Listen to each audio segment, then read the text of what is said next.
This program is about unsolved mysteries. Whenever possible, the actual family members and police officials have participated in recreating the events. What you are about to see is not a news broadcast.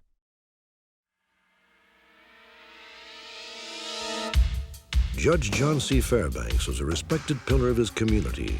The residents of Newport, New Hampshire regularly turned to him whenever they needed help. No one had any idea that all the while, the judge was quietly robbing them blind. In 1988, at a lonely roadside service center, a young woman courageously fought off a brutal unknown assailant. The surprise attack carried all the earmarks of a serial killing. Now authorities have constructed a chilling psychological portrait of a man who may be responsible for the murders of 7 women. When Sue Scribner was just 13, she learned of an astonishing family secret. In 1942, her mother gave birth to twins and then gave them away. Perhaps you can help end Sue's search for her long-lost brother and sister. And a heartwarming update. Thanks to our broadcast, a father and daughter who have never met have finally found each other. Join me for another edition of Unsolved Mysteries.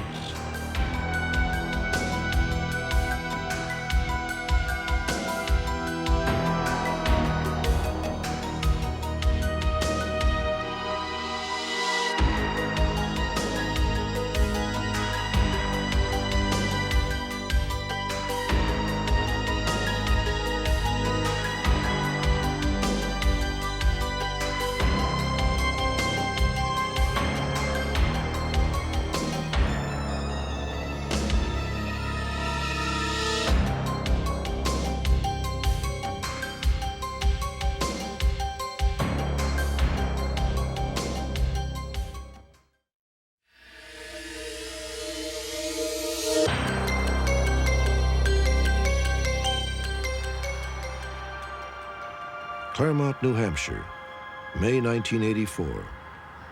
17-year-old Bernice Courtemanche sets off for her boyfriend's house. She is never heard from again. This particular killer, I feel, does a lot of driving.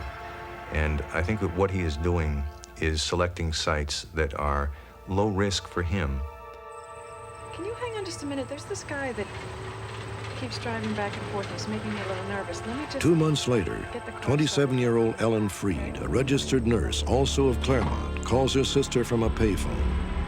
She, too, is never heard from again. Rather than stalking a particular victim, I don't believe any of these women themselves were pre-selected as victims. He selects sites, and he goes from site to site. 18 months later, the skeletal remains of Ellen Freed were found in an isolated area 8 miles outside of Claremont. Bernice Courtemanche's decomposed body would turn up in the same woods 1 mile away. Then, just over a year later, the body of yet another young woman, Barbara Agnew, was found on an isolated hillside in Heartland, Vermont. It was becoming more and more difficult to ignore what seemed to be a chilling pattern. Police estimate there may be as many as 100 serial killers living among us, on our streets and in our neighborhoods. They are cool and calculating, choosing victims indiscriminately with little or no remorse for their actions. The overwhelming task for authorities is to determine how the serial killer thinks and hopefully learn where and when he might strike again. One such investigation is currently underway in New England. Since 1978, the bodies of 7 young women have been discovered within a 50-mile radius along the New Hampshire-Vermont border. Police believe that 6 of the 7 women were abducted and taken to remote wooded areas where they were murdered. All of the victims suffered similar stab wounds, and police began to suspect that the killings were the work of the same individual. I'm wondering if you'd take a look through these reports and give us your opinion on whether or not you feel one... With no witnesses and little physical evidence, investigators were at a standstill. As a last resort, the New Hampshire State Police brought in criminal psychologist John Philpin to develop a profile of the killer. Come over, give us your opinion on what you think. My approach is to gather as much of the same information that the police use in the very beginning. Police reports of crime scene, autopsy reports, autopsy photographs. Every bit of information that would be available typically to the investigators, that's what I would begin with. Profiling is something that you just, as from law enforcement standpoint, you have a belief in. It works. It's not so scientific that it is absolute. It's not going to tell you this is the individual, but it does give you the type of individual that you can be looking for. If you have a suspect, it can tell you whether or not you're on the right avenue, the right approach. In the beginning, I did make several trips out to the locations where Bernice and Ellen were killed. The first few times that I went was simply to have something of a feel for the place. When I was there, what could I hear? What could I smell? What was the place like? What would it have felt like to be there? How could this crime, this very bizarre dance between two people, how could it have been choreographed in this space? How could it have happened? When I get to the point where I'm beginning to develop some feel for what is going on in the mind of a killer, I'll go back to the scenes, using what I have learned and simply going through what might have happened, just as though I were him. I'll do anything you like. What am I hearing then? Do I hear the noise of the river going by, or is that blocked out? Am I so focused on the activity of killing that I don't hear that? What does it tell me about this person's ability to perceive in terms of sound, in terms of what I'm feeling, in terms of what I'm able to see? Part of what goes on with this killer is that he has a very strong need to take these women away alive, transport them to the site that he has pre-selected, during which time clearly he owns them. They are his to do with whatever he wishes. And part of that, I think, is this process of scaring the daylights out of him. Midnight, August 8th, 1988, Winchester, New Hampshire. A 23-year-old woman named Jane was on her way home from a county fair when she stopped for a soft drink. It was a hot, muggy evening, and Jane was 7 months pregnant. If there was a serial killer on the loose, this was a perfect setting for him to find a victim.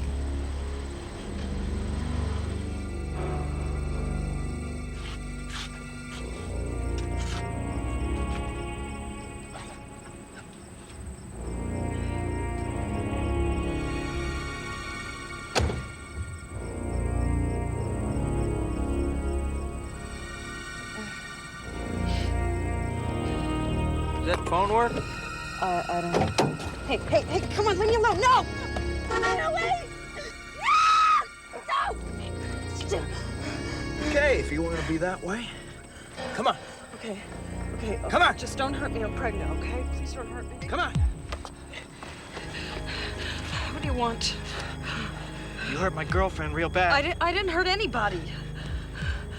It's a Massachusetts car, isn't it? No, it's New Hampshire. It's New Hampshire.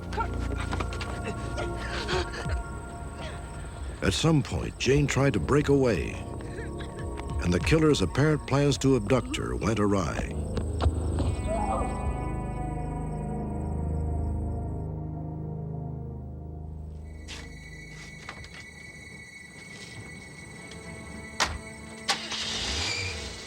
He had walked all the way to his vehicle, and by this time I was rolled over to my belly and started getting up on my hands and knees. And when he was driving by me, he just looked right down at me. He just looked at me and just kept driving.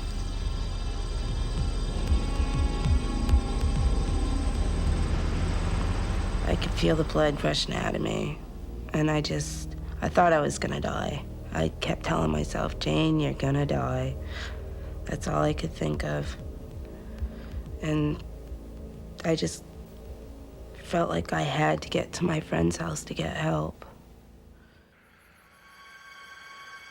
Although Jane had been stabbed or slashed a total of 18 times, she somehow managed to crawl back to her car and drive to a friend's house 2 miles away.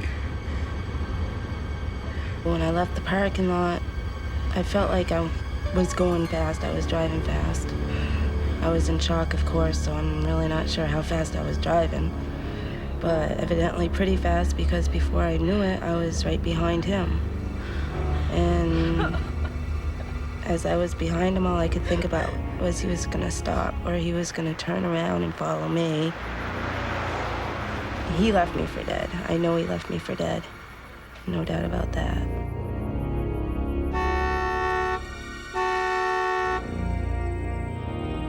When Jane reached her friend's house, her attacker drove on. Frank! Frank! Up the road, the attacker turned back. He stopped momentarily in front of the house, then disappeared into the night. Vital signs at this time are BP 90 over 60. We have a pulse. Miraculously, none of the stab wounds hit vital organs or Jane's 7-month-old fetus. 2 months later, she gave birth to a healthy baby girl. If you feel more comfortable with your eyes closed, if you choose to close your eyes. Jane agreed to undergo hypnosis with John Philpin Close down. and was able to provide a graphic eyewitness account of her terrifying ordeal. Very peaceful, very calm feeling. From what Jane said during the hypnotic session, it became clear to me that she was not stalked. Her decision to go to the fair was a last-minute decision. She had no sense of anyone following her, either going to the fair while she was at the fair and leaving the fair. She was able to supply very specific details of this man getting out of the car and coming up on the other side, making some remark about the telephone. That phone working? Hey, leave me alone! Leave me alone! Get away! Get away! And this man is very deliberate, very methodical, very calm. We know, especially from the graphic description that Jane provided for us, that he doesn't get rattled, that he's very much in control and very patient about what it is he's doing. You hurt my girlfriend real bad. I didn't hurt anybody. He seemed so calm and so cool about everything throughout the whole thing. I mean, he never got mad. He never showed nervousness. He just was so calm. And everything was just as if it didn't bother him.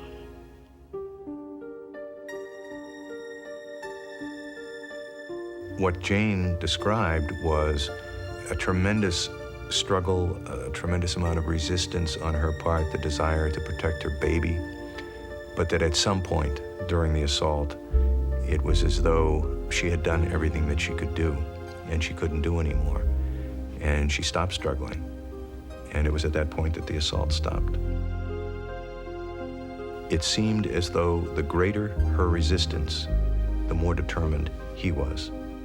That as soon as her resistance began to wane, the attack ended. As you begin to drive south on the highway, Jane, what are you seeing? I'm coming up behind another car, and it's, there he is, that's him. That's him. The license plate, Jane. Focus in on the license plate. It's dirty. 662. It's too dirty. I can't see it. That's a picture that you can hold. You can hold that picture. After getting the description, one of the things that we decided to do was see if we could identify this Jeep. In order to do that, we elicited the help of the state of Vermont, the state of New Hampshire, obviously, and the state of Massachusetts. We generated a computer printout of all Jeep Wagoneers registered at that time in those 3 states, matching the description that Jane had given us. Jane described it as between being a 75 to an 85. Police narrowed the search to 1,350 Jeeps throughout New England. Unfortunately, none of the leads pinpointed a suspect. Once again, the investigation was stalled, but with one crucial difference. The police still do not know who the killer is, but thanks to Jane's eyewitness description, they do believe they know what he looks like and how he thinks. I think he is a loner type of person, prefers his own thoughts, his own fantasies, doesn't like intrusion. I think his view of women is extremely negative, to the point of hostility, to the point of viewing them as arrogant, intrusive types of people. So that I could see him making an adjustment that we might call within the realm of the normal, but it would require, I think, very limited exposure to groups of people. I just feel really fortunate to be alive, but I just wish he could be found so it wouldn't happen to somebody else. Maybe they won't be so fortunate like I was to live.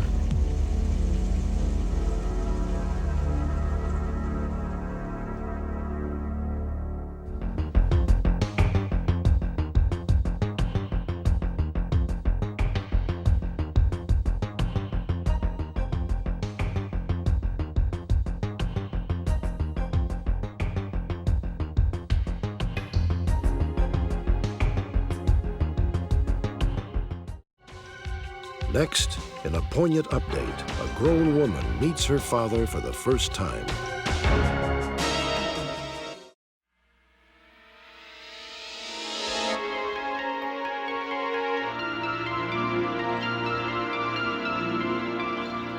By the power vested in me, I now pronounce you man and wife. You may kiss the bride. On November 11th, 1958, 17-year-old Patsy Summers married her high school sweetheart in El Paso, Texas. At the time, only Patsy and her husband knew that she was pregnant. 7 months later, Patsy's daughter, Jeannie, was born. From a very early age, I felt very different and separated from my family. And no one intentionally made me feel that way, I don't think, but it was just a knowledge I had that was, I guess, in my subconscious. After her mother's death in 1983, Jeannie learned of a shocking secret. A passage in Patsy's diary revealed that the man Jeannie had known as her father was not her father at all. The diary detailed how Patsy had gone to a local park after an argument with her fiancé. There she met a young enlisted man stationed at nearby Fort Bliss. His name was Duncan. Patsy was immediately smitten by the handsome young soldier, and they soon began dating. She never told Duncan about her fiancé, or her fiancé about Duncan. My mother, she thought of Duncan as a very kind person, and even stated that of all the people that she had known, that he was the kindest person she had ever met. 6 months later, Patsy Summers was pregnant. She was sure that Duncan was a father, but fearing her family's reaction, decided to marry her fiancé as planned. There's something I want to talk to you about. Patsy, what is it? Patsy told Duncan that she never wanted to see him again. He never knew that he was the father of her child. My firm belief is that secrets only cause people harm and cause a lot of suffering. And that's why, for me, the truth has to come out, and I have to know who Duncan is. The night that Jeannie's story aired, a woman named Suzanne Gilmore was watching our broadcast at her home in Lake Wylie, South Carolina. At the time, Susan's husband, Duncan, was fast asleep.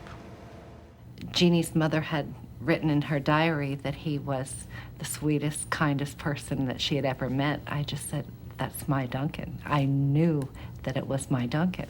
And the next thing I knew, my wife woke me up, and she said, were you ever stationed in El Paso, Texas, at Fort Bliss when you were in the Army? And I said, yeah. She said, were you there in 1958? And I said, yeah, I was there in 1958. And she said, did you ever know Patsy Summers? And I said, yeah, I knew Patsy Summers. Did you sleep with her? And he said, what? He just kind of came awake. And I said, it's very important. Did you sleep with her? And he said, well, yeah. She said, congratulations, you have a daughter, and she's looking for you. And he just came awake like a shot. It was like, she's looking for me? And I said, yes. As soon as I heard some of the details, I knew immediately she was my daughter.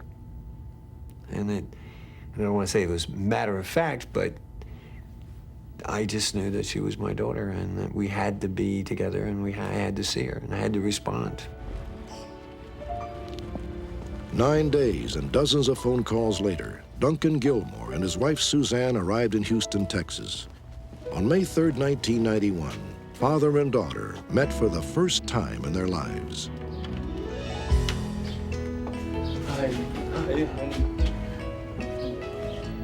When I hugged my dad, it was a combination of being really, really happy, but also there was a little sadness there. That so many years have gone by and that we've missed out on each other's lives. I love you. I love you too. I will always remember Jeannie coming to the door and for the first time seeing my daughter and holding her. The day was made even more special when Duncan met his only grandchildren, Joshua and Justin, for the first time. When I saw my boys playing catch with their grandpa, it just felt right. They needed a grandpa, and I can't think of a better grandpa for them to have. Push me. Never could I have hoped in a million years or prayed 1,000 prayers for this to turn out as well as it has. And he's turned out to be everything that I thought he was going to be. Yeah, you did. And tomorrow and the day after, I'll now have a dad who loves me and wants to be a part of my life.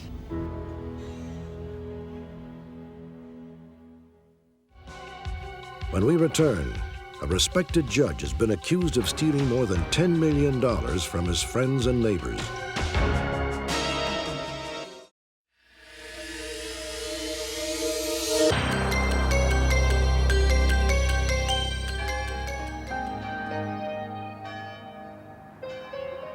Newport, New Hampshire, population 7,000, reflects the values that America was built upon. A small town where successive generations are born and grow old, where everyone knows everyone else, where relationships are founded on honesty and trust. But on a quiet morning in May of 1989, a crack appeared in that foundation. Judge John Fairbanks, a lifelong resident, asked his court clerk to find a replacement for him and left town.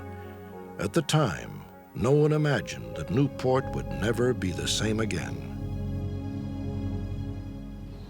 Judge John C. Fairbanks was a respected jurist and successful attorney whose family had lived in the Newport, New Hampshire area for 3 generations. On June 6, 1989, residents were astonished by the news that Fairbanks had resigned his judgeship and abandoned his law practice. A few days later, their shock turned to outrage. This pillar of the community was apparently the worst kind of thief, a man who'd stolen more than $10 million from his friends and neighbors.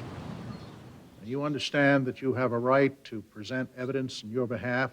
For 33 years, Judge Fairbanks presided over the District Court of Newport. I'll get to that later.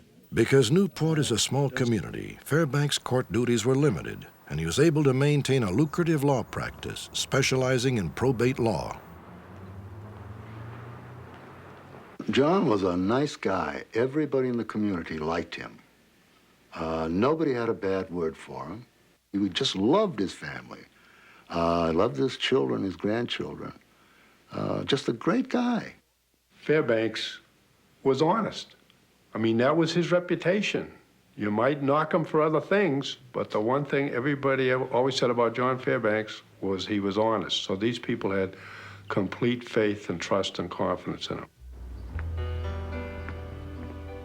When a client died, Judge Fairbanks would visit his widow, not just to offer condolences, but to relieve her of her financial worries.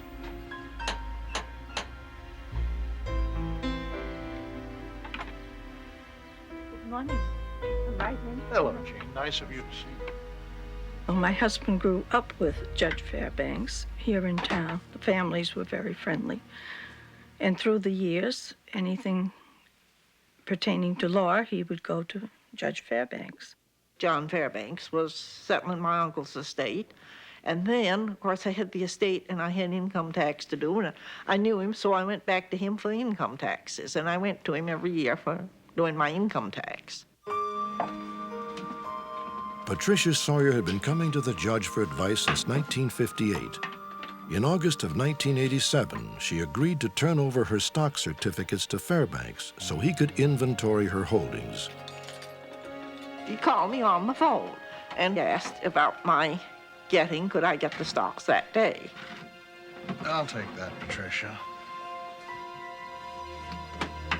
Judge Fairbanks and I had talked about doing an estate plan and changing my will. So many people had died. If you just lay all that out on my desk. When we got to Judge Fairbanks' office, he said he would inventory them and he would let me know how much they were worth and we would get together and make the will. Now, let's see what we have here. Is this everything, Patricia? This is everything. You're sure? Yes. Your uncle didn't have any deposits in any other banks? No. But he never got back to me, and I prodded John a few times, but he was awful busy, and he hadn't got to it. And then we'll be able to plan the estate. Yes. Patricia, you don't have any idea how much this is worth. I have no idea. All right. There. October 12, 1987, Black Monday on Wall Street. The repercussions were felt worldwide, even in Judge Fairbanks' courtroom. How fast were you going? 60. How do you know you were going 60? Well, I almost never go. We'll take a brief recess. All rise, please. The stock market crash I remember very, very well. It was the judge's 65th birthday. He made a couple comments about turning 65 is just wonderful. The stock market crashes on your 65th birthday. The secret of a stock market crash is not to panic. Hello, Ed. Now, what's the problem? He said if he panicked, that he would lose over $3 million in the crash, but that he wasn't going to panic. He made it through court real quick and left the building, but I was real concerned about him. His mannerisms were different. He was very, very withdrawn that day. John, when am I going to be getting some dividends? Oh, we'll be getting it Within a month, the effects of the crash had trickled down to Patricia Sawyer. I asked him why I wasn't getting dividend checks, and he said that due to the stock market crash, my stocks had gone down, and he was turning the dividends back in to bring the stocks up to where they were before the crash, before the drop in the stock market. And I believed that. I called Fairbanks in the spring of '88 because I had not been receiving accountings, and it was at that time that he told me that he had been spending my brother's principal. John Tweedy had engaged Fairbanks as legal guardian for his brother Richard after their mother died. Richard Tweedy is a schizophrenic who has been institutionalized in a New Hampshire hospital for more than 40 years. In November of 1988, John Tweedy insisted that Fairbanks meet him face-to-face to discuss concerns about his brother's holdings. John, how are you? How are you, John? Good to see you. Well, like you wanted, I brought the account. Well, very good. I'm glad you did. I had certain questions to ask him about the estate. I mean, there was rhetoric in his response, but he didn't answer the questions. Don't worry about that, John.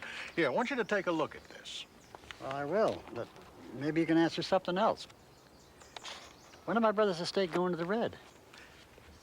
Well, John, I haven't got all those figures up here in my head, but you come back to my office later in the week and I'll lay it all out for you.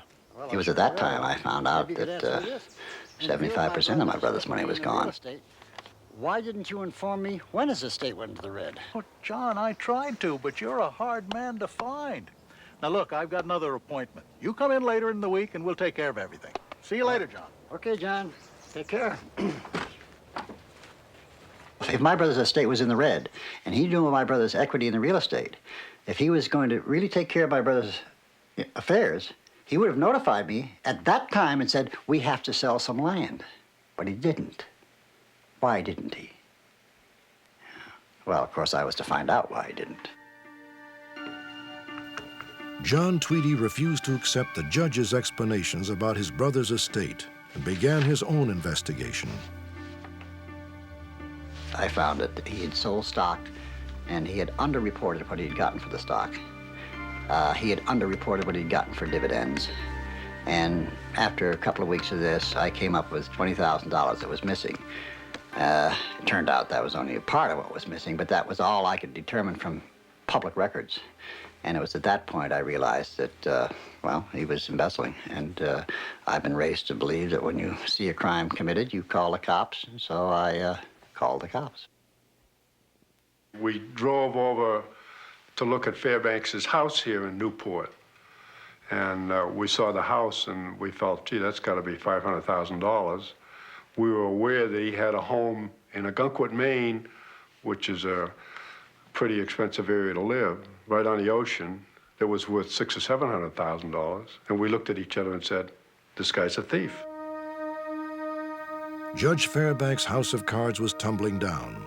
On June 6, 1989, he resigned from the bench and retreated to his summer home in Maine. When John Tweedy's charges were made public, other disgruntled clients began to come forward with their suspicions. I had no idea that he was doing anything underhandedly until all this came out that morning. Judge Fairbanks had taken several other people, not only my account, but others in town. I wasn't the only one. He put these stocks into this stock brokerage firm as my agent, and I had never signed any papers giving him any authority. I had never signed my name on the certificates. He had done that illegally. Fairbanks had, in my opinion, had been doing this for so long that he had sort of milked dry most of the accounts that he had been stealing from. And along came Patricia Sawyer, who had almost $1 million in assets that he got in his hands. And it was like a gold mine, and he pounced on it. Authorities now suspect that over a 20-year period, Fairbanks may have stolen more than $10 million. As the investigation reached its climax, Judge Fairbanks spoke with Tom Hannigan from his home in Maine. I told him that all I wanted to do was to have him produce documents which would show that his accounting was true and correct. Look, let's keep this as quiet as possible. I don't want this to become a big thing. We agreed to a meeting. Okay. And then he called me maybe a week before the meeting and said that he had to postpone it. And I said, okay, and we set another date. And then when the next date came up, I came over to Newport, New Hampshire to interview Fairbanks, and he wasn't there. Finally, on December 28, 1989, the judge was indicted on 4 counts of theft. The indictments listed more than 100 checks written by Fairbanks, which transferred money from client accounts to Fairbanks' personal accounts. The next day, Fairbanks' pickup truck was found abandoned near his house in Maine. The judge had disappeared and has not been seen since. This has affected my life to the fact that I wonder what I'm going to do, and I'm going to have to sell land and maybe sell the farm. And the farm has been in my family since the original settlers came from Massachusetts with the rock steams. Well, I was in total shock. I still don't think I've come out of it. I just can't believe that anyone could do such a thing. He had a double life. He had two totally separated lives. And one of them was fine. You know, one of them was a man of great integrity, respected by the community, and the other, the other one was, well, classical. You know, he was into all sorts of things which are very shaky, very shady, and quite immoral. And very few, if anybody, knew the two existed.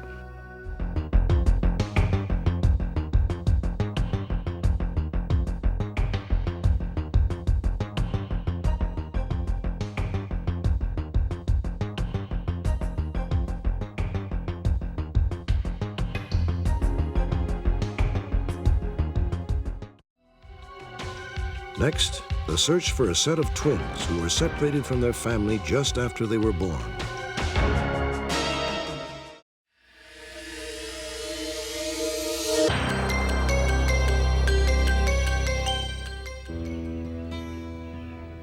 Growing up in the 50s in Red Hill, Alabama, life was slow and easy. Every day seemed pretty much like another. But when Sue Scribner, the fifth of 10 children, was 13 years old, one day held an extraordinary surprise. I'll never forget the day I came home from church. It was January 1957. Oh, hi, Mom. My mother was alone in the house, which was unusual because the kids usually were all around. So what'd you do today? Oh, I've just been reading the paper. What is this? She had written 2 names all over the newspaper, so I asked her about that. What do those names mean, Mom? She just said she had seen the names and she was writing it. Mom, have you been crying? Yeah, honey, just a little. When I asked her why she had been crying, she told me about having a boy and a girl twin that had been adopted. It's time I told you. Told me what?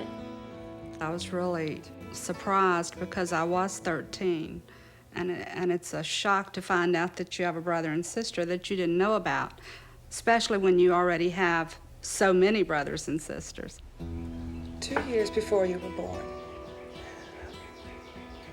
I gave premature birth to 2 twins, a boy and a girl. Sue's mother, Callista, began to unburden herself. It had all begun in Winter Garden, Florida, at Orange County General Hospital. Slim, hurry. Okay, honey. Hurry, Slim. In January 1942, Callista went into labor nearly 2 months early. She and Sue's father, Slim Scribner, were frantic when they arrived at the emergency room. The doctor with you in just a minute. Excuse me, but could somebody please help me? My wife's going into premature labor. Oh, your doctor's name? Dr. Harder. Dr. Harder. Orderly, we need a wheelchair here right away. Please take her to delivery. Let me call Dr. Harder. The twins were born a short time later. Callista and Slim named them Paul and Paula after their doctor, Paul Harder. But they're so small, they're premature. We have some serious health problems. We have a heart condition and a blood disorder. Are they going to be okay, Doctor? Well, we think so. But they will require a great deal of medical attention. I asked my mother why they were adopted, and she said that they needed some sort of surgery for a congenital heart disease or a heart problem, and that they couldn't afford that. I know it's a difficult decision, but it's the best choice for everyone. She said that Dr. Harder knew someone perfect to adopt the twins, and that they would be able to pay for the medical expenses. Thank you so much. You're welcome. I appreciate everything. The twins being adopted, it just stayed with her forever. She never got over it.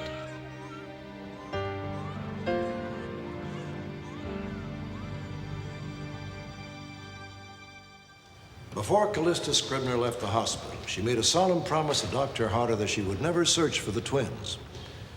In 1944, she and Slim were divorced. Callista remarried, and with a new husband eventually raised 10 children. After Callista's death in 1979, her daughter Sue enlisted the entire family to look for the twins. But the search went nowhere.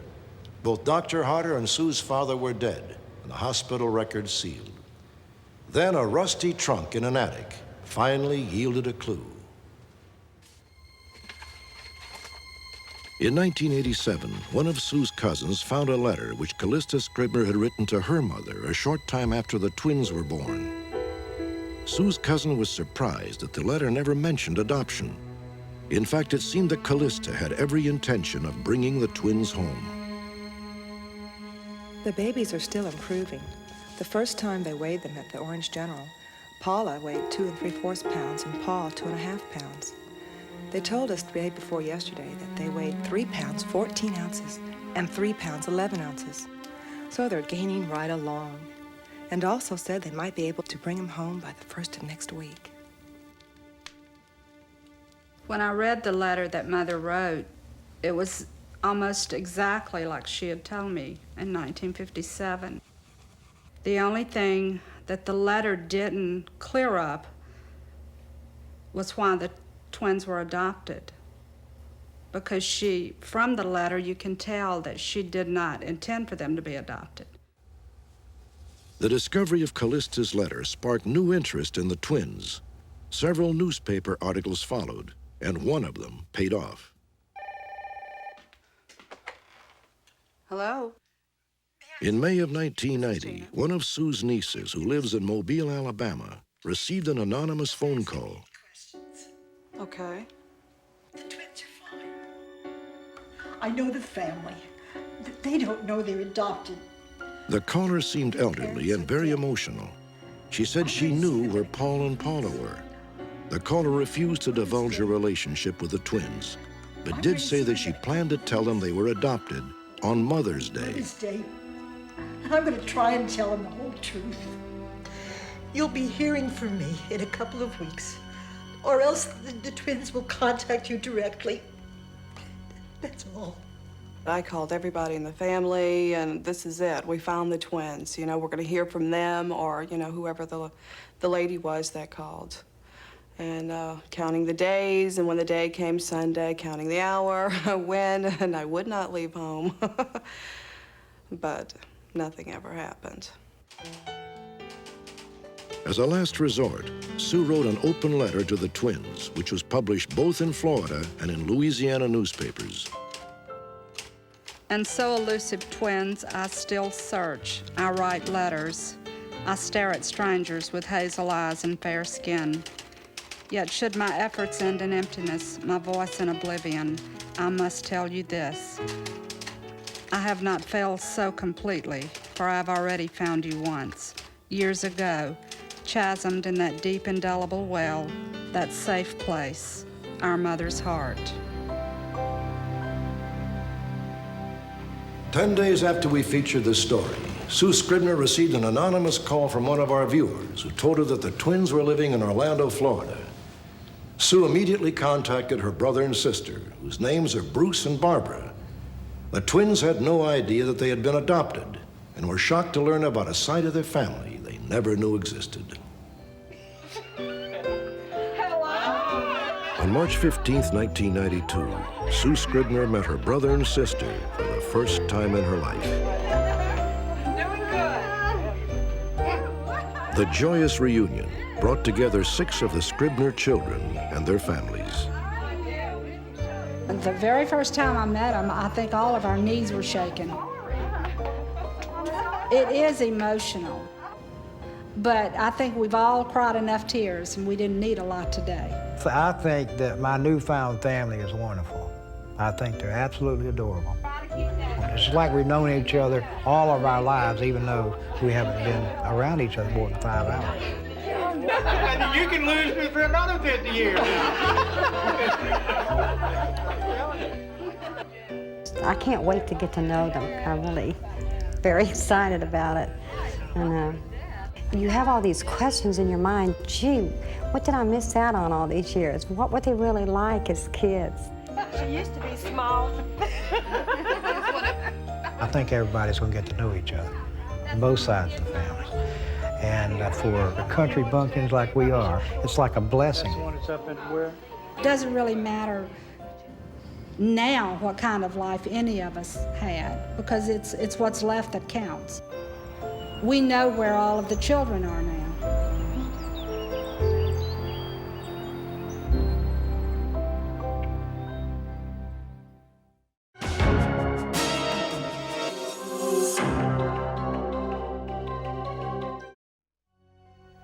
Join me next time for another edition of Unsolved Mysteries.